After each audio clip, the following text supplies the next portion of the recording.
Welcome back everyone. Next test पर आ जाइए। आर ओ की जो टेस्ट सीरीज है हिस्ट्री, उसमें हम कवर कर रहे हैं। नेक्स्ट टॉपिक है राजा किसान और नगर। चलिए स्टार्ट करते हैं इस टेस्ट सीरीज की। आप फुल टेस्ट इस सीरीज से जुड़ सकते हैं 149 में पूरे साल के लिए। नंबर इस पर कॉल या व्हाट्सअप करके सब्सक्राइब रखना सिविल सर्विस स्टडी चैनल को। और 20 प्रश्न इस टॉपिक से बनेंगे, तो उन 20 की प्रैक्टिस करेंगे। बड़े बड़े स्टेटमेंट के साथ, एक्सप्लेनेशन भी बढ़िया, थोड़ा तीव्र गति से चलना है। क्वेश्चन नंबर 1 है यहाँ पर, प्रयाग प्रशस्ति के संदर्भ में निम्नलिखित कथनों पर विचार करेंगे। प्रयाग प्रशस्ति की रचना हरिसेन द्वारा की गई। यह संस्कृत भाषा में लिखी गई। हरिसेन चंद्रगुप्त द्वितीय का राजकवि था। देखिए पहला सही है, दूसरा सही है, तीसरा गलत है, क्योंकि हरिसेन समुद्रगुप्त का राजकवि था। जहां जहां 3 है उसको हटा के केवल 1 और 2।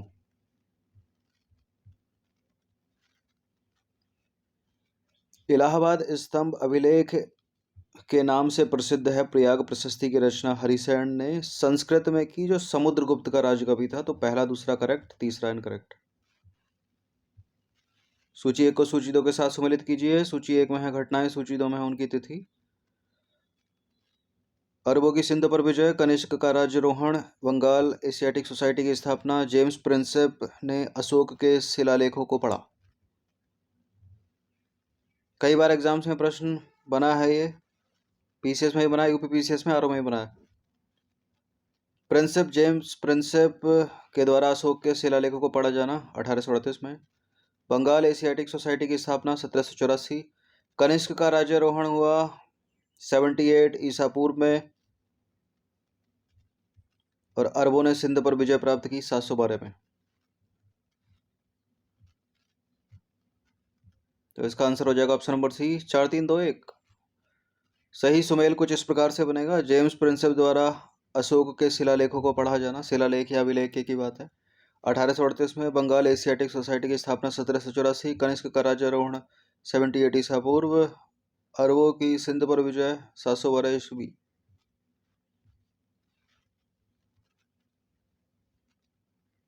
छठी सदी या शताब्दी ईसा पूर्व के सिक्कों के संदर्भ में निम्नलिखित कथनों में से कौन सा गलत है? एक, आहत सिक्के तांबे और चांदी में ढाले गए। सिक्कों को जारी करने का अधिकार केवल राजा के पास था।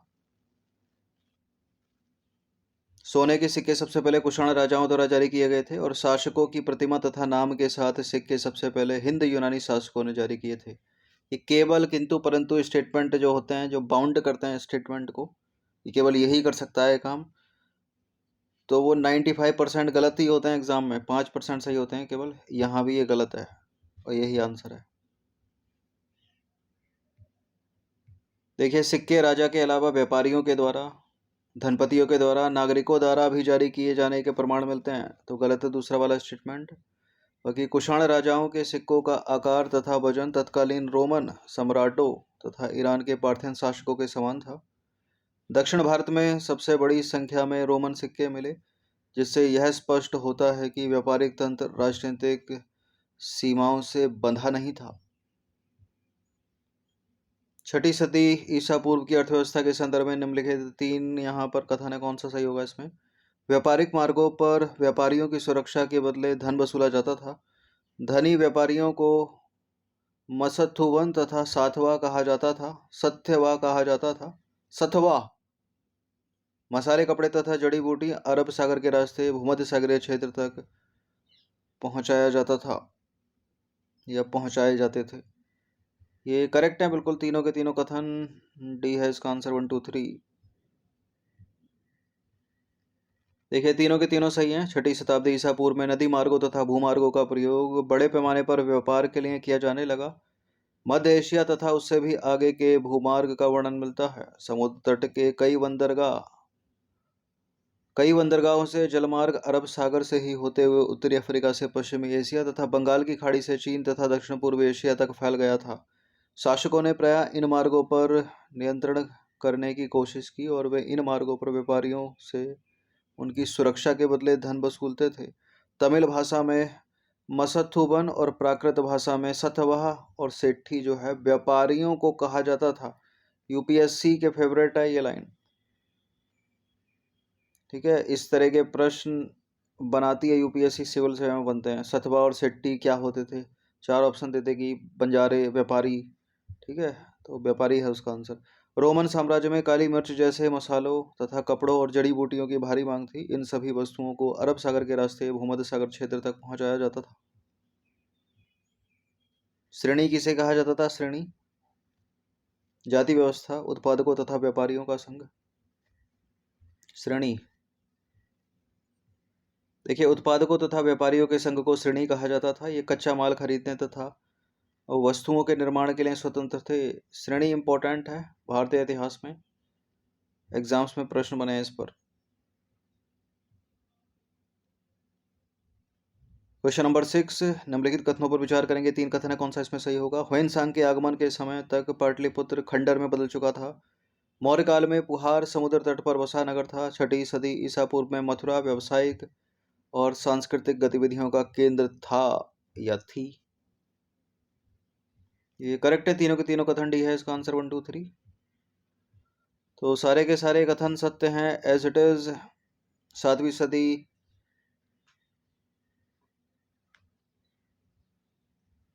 सदी ईस्वी में जब ह्वेनसांग भारत आया तो उसने पाटलिपुत्र का वर्णन एक खंडर के रूप में किया है। पुहार समुद्र तट पर बसा नगर था।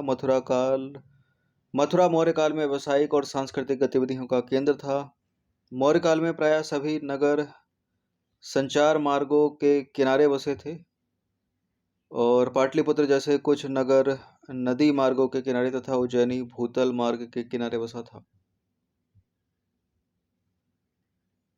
क्वेश्चन नंबर 7, भूमि दान के संदर्भ में निम्नलिखित कथनों पर विचार करेंगे। अग्रहार ब्राह्मणों को दान में दी गई भूमि को कहते थे। दान में दी गई भूमि में केवल पुलिस और सैनिक को प्रवेश की अनुमति थी। अग्रहार ब्राह्मणों को दान में दी जाने वाली भूमि, ठीक है, दान में दी गई जो भूमि होती थी उस पर पुलिस और सैनिकों का प्रवेश वर्जित था। ऐसा नहीं है केवल इन्हीं की एंट्री थी। तो गलत हो गया यहाँ पर दूसरा वाला कथन, केवल पहला वाला ही करेक्ट होगा। अग्रहार उस भूभाग को कहते थे जो ब्राह्मणों को दान दिया जाता था। इस पर भूमि कर नहीं वसूला जाता था। ब्राह्मणों को स्वयं स्थानीय लोगों से कर वसूलने का अधिकार था। तो पहला वाला करेक्ट। दान की गई भूमि यानी गांव में पुलिस तथा सैनिक का प्रवेश वर्जित था। भूमिदान के परिणामों के संदर्भ में निम्नलिखित 3 कथन है, यहाँ पर कौन सा इसमें गलत है? भूमिदान से राजनीतिक प्रभुत्व मजबूत हुआ। सामंतों ने भूमिदान के माध्यम से अपने समर्थक जुटाना शुरू कर दिया। भूमिदान से राज्य तथा किसानों के मध्य संबंध अधिक स्पष्ट हुए। देखिए भूमिदान से इनमें 3 में से 2 चीजें तो हुई, एक चीजें नहीं हुई। कौन सी चीज नहीं हुई? पहली वाली नहीं हुई और वही अपना आंसर है। ये दोनों चीजें हुई, ठीक है। भूमिदान से राजनीतिक प्रभुत्व के दुर्बल होने के संकेत मिलते हैं, ना कि मजबूत होने के, क्योंकि अपनी संपत्ति धीरे धीरे बांट दोगे तो बचेगा क्या आपके पास? बाकी दूसरा वाला होगा, जिसको बांटोगे उसके साथ कम्युनिकेशन बढ़ेगा। देखिए राजा का शासन सामंतों पर दुर्बल होने लगा तो उन्होंने भी भूमिदान के माध्यम से अपने समर्थक जुटाने आरंभ कर दिए। भूमिदान के प्रचलन से राज्य तथा किसानों के मध्य संबंध स्पष्ट हो गए, लेकिन कुछ ऐसे भी लोग थे जिन पर सामंतों का अधिकार नहीं था, जैसे कि पशुपालक, संग्राहक, शिकारी आदि। संभवतः ऐसे लोग अपने जीवन तथा आदान प्रदान का विवरण नहीं रखते थे। निम्नलिखित कथनों पर विचार करेंगे। क्वेश्चन नंबर 9 है, प्रभावती गुप्त चंद्रगुप्त द्वितीय की पुत्री थी।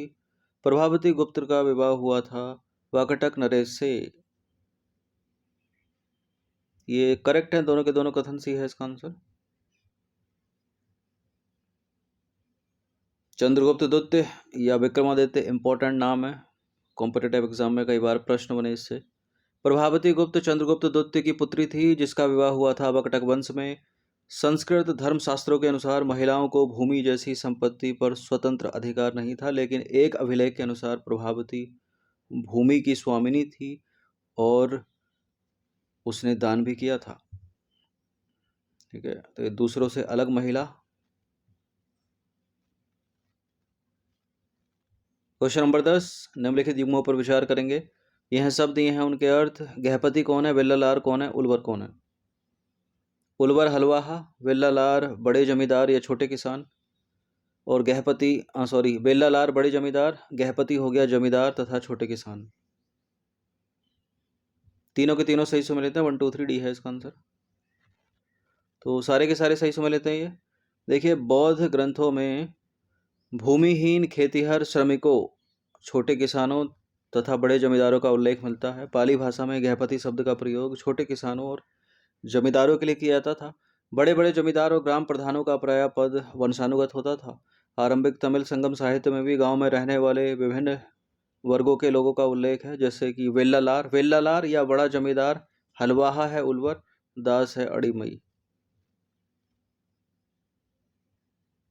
उल्लेखनीय है कि गृहपति घर के मुखिया को भी कहा जाता था। कभी कभी नगरों में रहने वाले संभ्रांत व्यक्तियों के लिए तथा व्यापारियों के लिए भी इस शब्द का प्रयोग किया जाता था। किस शब्द का? गृहपति, घर का मुखिया। क्वेश्चन नंबर 11, छठी शताब्दी ईसा पूर्व की आर्थिक स्थिति के संदर्भ में विचार करेंगे। लोहे के फाल वाले हलों का प्रचलन उपमहाद्वीप के कुछ भागों तक ही सीमित था। नहरों के माध्यम से सिंचाई की जाती थी। बिल्कुल, ये करेक्ट है, दोनों के दोनों स्टेटमेंट, या केवल दूसरा वाला ही सही है? देखिए, दोनों के दोनों करेक्ट हैं। लोहे के फाल वाले हल की वजह से फसलों की उपज बढ़ने लगी, लेकिन ऐसे हलों का उपयोग उपमहाद्वीप के कुछ हिस्सों में सीमित था। पंजाब और राजस्थान जैसे अर्धशुष्क जमीन वाले क्षेत्रों में लोहे का प्रयोग 20वीं सदी में शुरू हुआ। उपज बढ़ाने का एक तरीका कुओं, तालाबों और कहीं कहीं नहरों के माध्यम से सिंचाई करना था। क्वेश्चन नंबर 12, शिल्पाधिकारम की रचना तमिल भाषा में की गई। यहाँ तेलुगु लिखा गलत है। कनिष्क के सिक्कों पर अग्रभाग में राजा तथा पृष्ठभाग में देवता का अंकन है। ये ठीक है, इसको उल्टा फुल्टा करते हैं। कनिष्क के सिक्कों के अग्रभाग में देवता का अंकन है और पृष्ठभाग में राजा का। नहीं, ऐसे ठीक है। पृष्ठभाग में है देवता, अग्रभाग में राजा। तो शिल्पाधिकारम तमिल महाकाव्य है एक, ठीक है। दूसरा वाला सही है, क्योंकि कनिष्क के सिक्कों पर अग्रभाग में राजा तथा पश्च भाग में देवता की आकृति है। क्वेश्चन नंबर 13, राजा को देवीय स्थिति प्राप्त करने के लिए निम्नलिखित में से किन किन माध्यमों को अपनाना पड़ता था? देवी देवताओं के साथ अपने नाम को जोड़ना, विशालकाय मूर्तियों का निर्माण, बड़ी बड़ी उपाधियां धारण करना। तीनों हैं ये, 1 2 3। तो सारे के सारे करेक्ट हैं। राजाओं के लिए उच्च स्थिति प्राप्त करने का एक साधन विभिन्न देवी देवताओं के साथ जुड़ना था।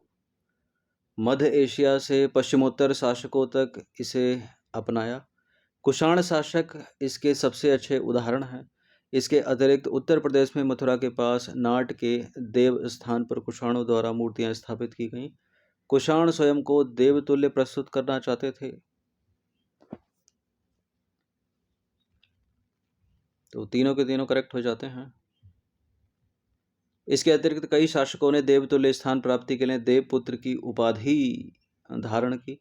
संभवतः कुषाण शासक चीनी शासकों से प्रेरित हुए होंगे, जो स्वयं को स्वर्गपुत्र कहते थे। मौर्य काल के संदर्भ में निम्नलिखित कथनों पर विचार करेंगे। तक्षशिला तथा उज्जैनी दोनों लंबी दूरी वाले महत्वपूर्ण व्यापारिक मार्ग पर स्थित थे। सुवर्णगिरी बंगाल में स्थित सोने की खदान थी। सुवर्णगिरी कर्नाटक में स्थित सोने की खदान थी। गलत दूसरा वाला स्टेटमेंट। तक्षशिला और उज्जैनी दोनों लंबी दूरी वाले महत्वपूर्ण व्यापारिक मार्गों पर स्थित थे, जबकि स्वर्णगिरी अर्थात लोहे का पहाड़ कर्नाटक में स्थित सोने की खदान थी। मौर्य साम्राज्य में 5 राजनीतिक केंद्रों का वर्णन मिलता है। निम्नलिखित में से कौन से राज्य इसमें शामिल थे? पाटलिपुत्र, तक्षशिला, सुवर्णगिरी, अंगकाशी। पाटलिपुत्र, तक्षशिला, सुवर्णगिरी, ना अंग ना काशी। तो जहाँ जहाँ 4 है उसको एलिमिनेट कर दीजिए और 5 को भी। इसका आंसर हो जाएगा केवल 1 और 2 3। देखिए, मौर्य साम्राज्य के 5 प्रमुख राजनीतिक केंद्र थे। राजधानी पाटलिपुत्र हो गई और 4 प्रांतीय केंद्र तक्षशिला, उज्जैनी, तोशली, सुवर्णगिरी, ठीक है, कर्नाटक में। इन सब का उल्लेख अशोक के शिलालेखों में मिलता है। मौर्य साम्राज्य के संदर्भ में निम्नलिखित कथनों पर विचार करेंगे। पहला कथन है, इसकी स्थापना 321 ईसा पूर्व में चंद्रगुप्त मौर्य ने की। मौर्य शासकों का उल्लेख जैन, बौद्ध और पौराणिक ग्रंथों तथा संस्कृत वाङ्मय में मिलता है। अशोक के शिलालेख, अधिकांश शिलालेख या अभिलेख प्राकृत भाषा में है। अरामाइक और यूनानी लिपियों का प्रयोग दक्षिण भारत से प्राप्त कुछ अभिलेखों में मिलता है। अरामाइक और यूनानी लिपियों का प्रयोग दक्षिण भारत से प्राप्त, अगर दक्षिण भारत से प्राप्त अभिलेखों में अरामाइक और यूनानी की जगह कुछ और होगी, खरोष्टी होगी, तो गलत हो जाएगा स्टेटमेंट। पहला सही है, दूसरा सही है, तीसरा सही है, चौथा वाला गलत है। क्योंकि चौथा वाला गलत है तो जहां जहां 4 है उसको एलिमिनेट कर दीजिए, केवल एक ही होगा। सी है इसका आंसर, 1 2 3। देखिए, मौर्य साम्राज्य से संबंधित अभिलेखों में से अरामाइक और यूनानी लिपियों का प्रयोग दक्षिण भारत से प्राप्त अभिलेखों में नहीं हुआ है, तो गलत हो गया चौथा। पश्चिमोत्तर से प्राप्त शाहबाजगढ़ी तथा मानसहेरा अभिलेख खरोष्ठी लिपि में है, जबकि अफगानिस्तान से प्राप्त सरेकुन अभिलेख अरामाइक तथा यूनानी दोनों में है, इसलिए गलत है। क्वेश्चन नंबर 17, 6ठी से 4ठी शताब्दी ईसा पूर्व में मगध जो है वो सर्वाधिक शक्तिशाली राज्य के रूप में उभरा। क्यों उभरा, वो क्या कारण थे, इतिहासकारों ने इसके क्या कारण बताए हैं। ये हैं 4 कारण। कितने सही हैं इनमें? अच्छी उपज, लोहे की खदानें, गंगा तथा उपनदियों के कारण आवागमन सुलभ था, जंगली क्षेत्रों में हाथी उपलब्ध थे।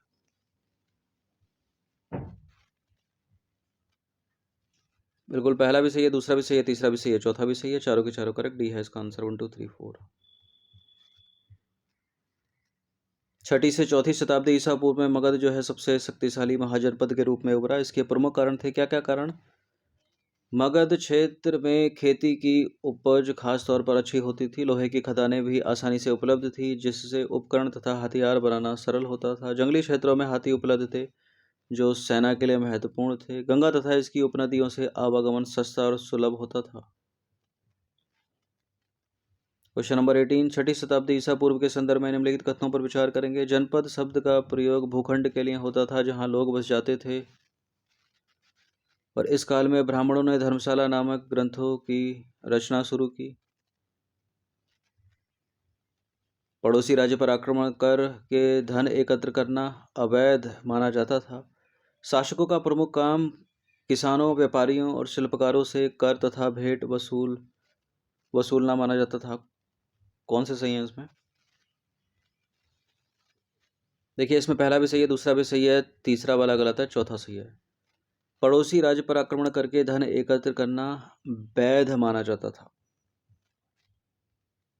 तो जहां जहां 3 है उसको हटा दीजिए, 1 2 4, इसका आंसर हो गया सी। देखिए, जनपद का अर्थ ऐसा भूखंड था जहां कोई जन अर्थात लोग, कुल या जनजाति बस जाती थी। इस शब्द का प्रयोग संस्कृत तथा प्राकृत दोनों में मिलता है। 6ठी शताब्दी ईसा पूर्व में संस्कृत धर्मशास्त्र नामक ग्रंथों की रचना शुरू की संस्कृत में। इनमें शासक सहित अन्य के लिए नियमों का निर्धारण किया गया और अपेक्षा की जाती थी कि शासक क्षत्रिय वर्ण से ही होगा। उस समय संपत्ति जुटाने का वैध उपाय पड़ोसी राज्य पर आक्रमण करके धन एकत्र करना भी माना जाता था, इसलिए गलत है सी वाला स्टेटमेंट। शासकों का काम किसानों, व्यापारी तथा शिल्पकारों से कर तथा भेंट वसूलना माना जाता था। क्वेश्चन नंबर 19, महाजनपदों के संदर्भ में निम्नलिखित कथनों पर विचार करेंगे। बौद्ध तथा जैन ग्रंथों में महाजनपद नाम से 16 राज्यों का उल्लेख मिलता है। गण और संघ नाम से प्रसिद्ध राज्यों में राजा का शासन होता था। अंगुत्तर निकाय 16 महाजनपद। यहाँ सही हो जाते हैं केवल, अरे पहला ठीक है, गण तथा संघ नाम से प्रसिद्ध राज्यों में राजा का शासन होता था। दूसरा वाला गलत है, यहाँ पर पहला वाला इनकरेक्ट है। राजा का शासन नहीं होता था। देखिए, गण और संघ नाम से प्रसिद्ध राज्यों में कई लोगों का समूह शासन करता था। इस समूह का प्रत्येक व्यक्ति राजा कहलाता था। भगवान महावीर तथा बुद्ध इन्हीं गुणों से संबंधित थे। अधिकांश महाजनपदों पर राजा का शासन होता था, लेकिन गण और संघ नाम से प्रसिद्ध राज्यों में कई लोगों का समूह शासन करता था और वो स्वयं एक एक लोग स्वयं को राजा समझते थे। देखिए, पहला स्टेटमेंट सही है। बौद्ध तथा जैन धर्म के आरंभिक ग्रंथों में अंगुत्तर निकाय यानी महाजनपद नाम से 16 राज्यों का उल्लेख है। 16 में से कुछ ये हैं, जैसे कि बज्जी, मगध, कौशल, कुरु, पंचाल, गंधार, अवंती। ठीक है, जैसे इन राज्यों का स्पष्ट उल्लेख है।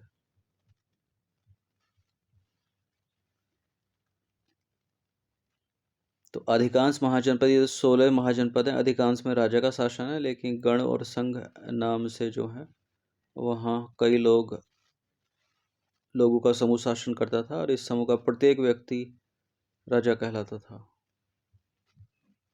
क्वेश्चन नंबर 20 अंतिम प्रश्न है। निम्नलिखित कथनों पर विचार करेंगे। 4 स्टेटमेंट के साथ बताइए कितने सही होंगे। जेम्स प्रिंसेप ने सबसे पहले ब्राह्मी तथा खरोष्ठी लिपि को पढ़ा। ब्राह्मी तथा खरोष्ठी का प्रयोग प्राचीन सिक्कों तथा अभिलेखों में किया गया। प्राचीनतम अभिलेख प्राकृत भाषा में लिखे जाते थे। तमिल तथा पाली भाषा में अभिलेखों की रचना नहीं की गई। इसमें सारे तो सही है नहीं। तमिल तथा पाली भाषा में भी तो अभिलेखों की रचना की गई। केवल 1, 2, 3, चौथा गलत।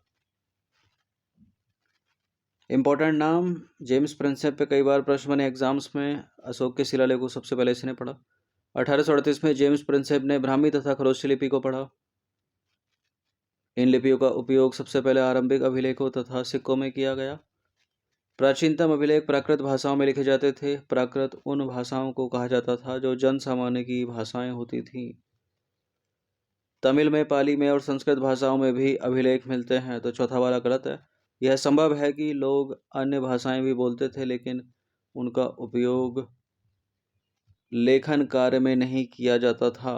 किया जाता तो उसको भी पढ़ते आज हम। तो इस टॉपिक से निकलते हैं 20 इंपॉर्टेंट प्रश्न एग्जाम्स के लिए। पीसीएस हो, आरओ, यूपीएससी सही में काम करेंगे। ये नंबर इस पर कॉल या व्हाट्सएप करके फुल टेस्ट सीरीज से जुड़ सकते हैं।